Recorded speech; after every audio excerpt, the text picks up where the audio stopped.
Notes on the fish speakers. Before a renegade god busted his siblings out of prison and had their way with the immortals Ambrosia, there was a consensus that animals had just a good chance to the title of a deity as man did. So, being creatures of a water-based existence, attributed the powers of creation to the largest thing alive. For the mainland people that was elephants, etc., but for the Hellen realm it was fish and frogs and geese. The mentioned god family were crafty users of the philosopher's crystal and had continued turning things into other things.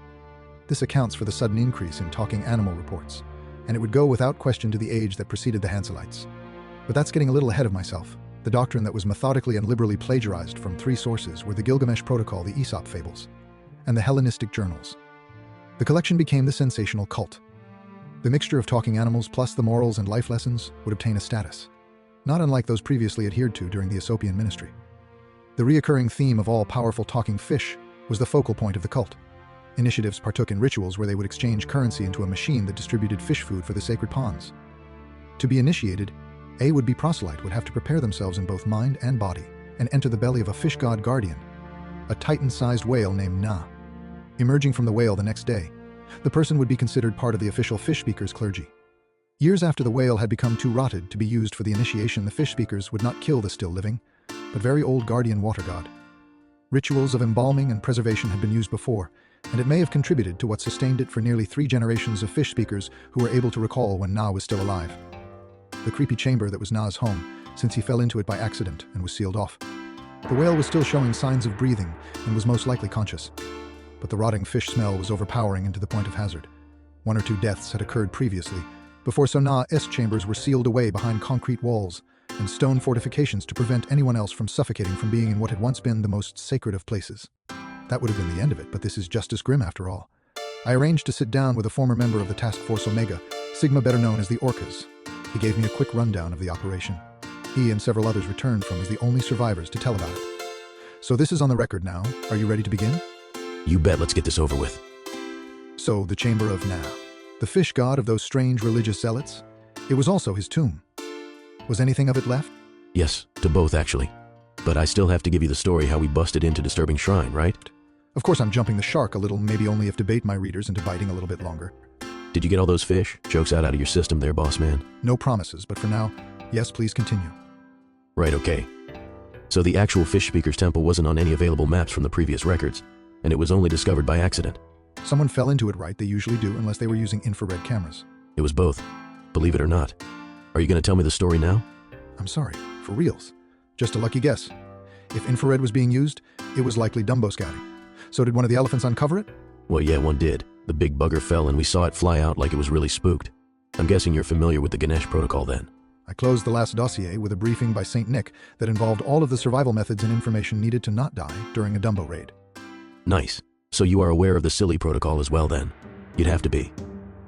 So anyway, if you remember, the project was code-named something like Guinness, or maybe it was Hottie. Yeah, the Hottie Initiative. Anyway, we were already knee-deep in some when the call came out to watch for incoming Dumbo raid. We tracked the one that fell and managed to contain one using the Silly Protocol. Then, while we waited for the helicopter, someone went over to investigate and fell a terribly long way, but they had managed to keep alive by finding enough friction to slow his descent. Poor guy broke his leg, shattered his feet bones, and bruised his tailbone. Pretty bad, but his quick thinking and will live combined with all of that training averted what might have been an otherwise tragedy. I bet they named the site after him anyway. They always do when someone gets injured, or worse. They tried, but our teams have this non-disclosure agreement, and at the time our mission was not supposed to be known even within ranks. They went with Dumbo Drop Temple. Well, the tie-downs we were issued had been used when we captured that Dumbo, so we had to make a very long vine. It had to be sturdy enough for our boy to climb his way back up. And by the time it was dark outside, we had put a long reinforced series of vines in stocks. You could hear the agent's relief when he spotted the mechanism of his salvation. And so he climbed up the vines back to safety? Why does that seem familiar? Well, anyway, this is the Justice Grimm, so it wouldn't be that easy. Oh yes, you're right again, of course. The vines gave away and broke on the guy several times. We even had another stock being made in case more of it broke. And it did again and again. Climbing can't be easy with broken bones. That must have been hell. Did you know the agent well? It wasn't you, was it? No, it wasn't, but I didn't know Jack. I had to shout down that oblivion well to communicate with him. He didn't want to climb. He would have given up. But once Jack was close enough, we all could smell it. The stench had soaked into the guy's uniform, and just as we caught sight of Jack in the early morning hours, most of us had to vomit immediately. We got him into a decontamination tank, but not until we could return from disposing of the Dumbo. The helicopters armed up arrived. And once everything was taken care of, we borrowed the ropes and winch from the helicopter that was all right out, and we equipped everyone with masks and containment ponchos that they had in those first aid stations. We took explosives and even in San Diego grenades to clear the foliage and get a clear view of what we were about to do. The fire took the edge off the smell for a time. I need to ask this for my reader's sake. What did it smell like? Give me your best descriptors. Well, death. Death warmed over, then consumed by worms, then excreted out into a pile of every dead fish that's ever rotted in the sea. And then that chemical reaction that has lasted eventually solidifying and left underwater till the ocean, is now mostly made out of brine. Wow, okay, I seem to be unable to wrap my head around that, but it's probably for the best. I guess we can say it really smelled awful. Awful doesn't begin to do this stench any kind of justice, that's for sure.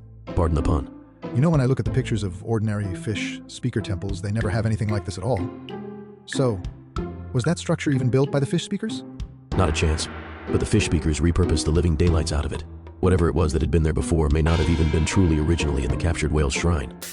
I get the feeling you're about to say something that breaks the historian's idea of the Justice Grimm timeline, right? Not entirely. I'm offering a suggestion, of course. It's my opinion. I'm not a scientist. But I was there. I was one of the agents who volunteered to go after Jack. But it was decided to be too risky until we had made contact with the volunteer teammate. So Jack had to wait all that time down there? Is he by any chance still alive? I should think so. He's with all of those pencil-pushing administrators over there in Central Castle. If not there, he helps with the people there at the Realm of the Coin and all of their efforts to spot fake gold. That would be an awfully expensive interview from the sound of it. Better stick with your story for now. As I was saying, we had masks and suits, and still the smell, so you can imagine we had no thoughts of being gentle or passive in our dissection. We blasted, and burned, and then blasted some more, and as a result from all that blasting the mobile lab, then revealed a sort of fairy dust. It looks like Mycanus representatus, and that's the closest reference we have, and even that type of spore is nothing like what this stuff is. In case your readers are curious, our lab guys basically used sugar or salt to test if any of those microbial fungal bacteria were present. Yeah, there's no magic trick to forensics after all, and it's incredibly cheap. Right again. So word from the chain of command order was to burn and scorch and make the place workable. Typical fairy dust is only harmful if you believe in it anyway. But the smell was part of the crypto-echo constitutional matter. It was inseparable, in other words, so it was quite a clearance cell. Everything had to go. And to be frank, we burned a lot more than we needed to just to be safe. Communications told us that Jack was going to return to the site and stay in the quarantine zone. A fresh task force was lined up to relieve the orcas, but Jack had to stay, so I stayed. Everyone else went back to get some rest and relaxation. Jack and I didn't do anything really, just consulted with the new team, which was Alpha Theta Venti, also known as the Anglers, and they went and mapped the structure after some positive all clear. Sport Jack, and a similarly less ginger-minded scientist, had blasted away some more stone buildings to find a small corridor that would take them to Na's chamber. Were any mobile task force sent during that dig? I understand the operation lasted a long time, and with Union rules, a task force cannot exceed. Ours worked without some kind of special clearance or circumstances like you and Jack. Even with the Anglers, you'd have to have it gone through 5 at least, right? The Mariners did. They helped with a lot of support for the Anglers and the Orcas. Both were not small teams back then, and we cheated a little bit when we could by having non-Union dwarfs do some of the mineral surveys. Plus, they insisted on carrying out the rubble themselves. I don't know if you've ever heard or worked with the guys who represent a Red Door Mason Minerals and Removal, but for their time and gold, they are worth every second. They were also not very mindful of archaeology, and the Division's nightmare that our discovery would result in. It's possible the little buggers lifted whatever they figured was valuable, and at the rate we had them, yet we figured looking the other way was fair. All right, so the dwarfs managed to be the only ones who could fit into that corridor to the chamber. At first, it was still too narrow for even the dwarfs, but they have little drones and RC-controlled scout vehicles, and they had to meticulously widen that corridor first enough for the dwarf teams and then for our task forces. All in all, the adventure was epic just getting to the door of the shrine, and Jack was given the honor of hitting the switch that took the structure out in a fantastic boom. Of course, the stench escaped into the rest of the chambers almost instantly, but we were prepared with handheld flamethrowers, dragons, and we also hired salamanders, not just any fire serpent incarnate, but the true Jesuit-bred legacy salamanders. Expensive? Astronomically so. But we had been thrifty with our task force reinforcement supply camp. We'd also been basically letting a Red Door help themselves to whatever, so the Division's budget had to splurge. Believe it or not, we can't be leaving too much left in the yearly allowances because that greed causes mischief. But either way, the smell we know that the more we've invested into combating that reek easier job we would have. And plus, the salamanders went to town on the place. You could see it in their little reptilian eyes. I mean, the creatures are bred by the very best to work till they drop dead. I can't imagine a more hellish existence than to be designated and designed to work, but are instead contained and idle. Han, save us from idleness and mindless loitering. It's the stuff of devils. Well, so now I gotta ask, the rumors about Na being immortal? Was the fish speakers an ancient colossus a deity? The old verses say the fish speakers mummified the creature alive. I'll say this for what it's worth. I didn't see it, but I smelled it, and I felt it, and I possibly even heard it talking to me in my head. The smell was part of its essence of anything, but other people would tell you they saw things, but they also may not have felt or heard the same things I did. Jack told me he could hear only the thunderous pounding of his heart, and it got too much for him at one point, and I helped wheeled him away, but not before taking in some of the chamber's constitution. The bleak darkness was in front of us just as much as the cascading fall of nothingness was below us, and yet the chamber gave up no such actual dimensions or tumultuous falls. Empty? It was empty? No, not even. Plenty of fossilized fish relics, and many of those were whales, but some more sharks and seals and sunfish. But then again... What? Come on, last pages are here. Well, I've been told that carp are psychic, and even if they aren't, it's hard to argue against their intelligence. Their resourcefulness and willpower to live is hardly understood. Maybe there was a timeless being in that chamber and was clever enough to hide his presence in some way. It's hard to explain the smell away if nothing was there unless it escaped. How? How would it? I guess anything is possible. In theory, yes. Well, anyway, the story ends with us using the remaining explosive to bring that creepy shrine into a pile of similarly abhorrent stone shards. We did quarantine and all that, but who has to say that all-powerful fish god didn't have the last laugh in the end? This has been the most disturbing nightmare-inducing interview, and it ranks up there with my very best. Thanks again, Agent Redacted. Happy to help Agent Expunged, and of course thank you for all of your pain and the sacrifice to bring the haunting truth to the fictional world attention.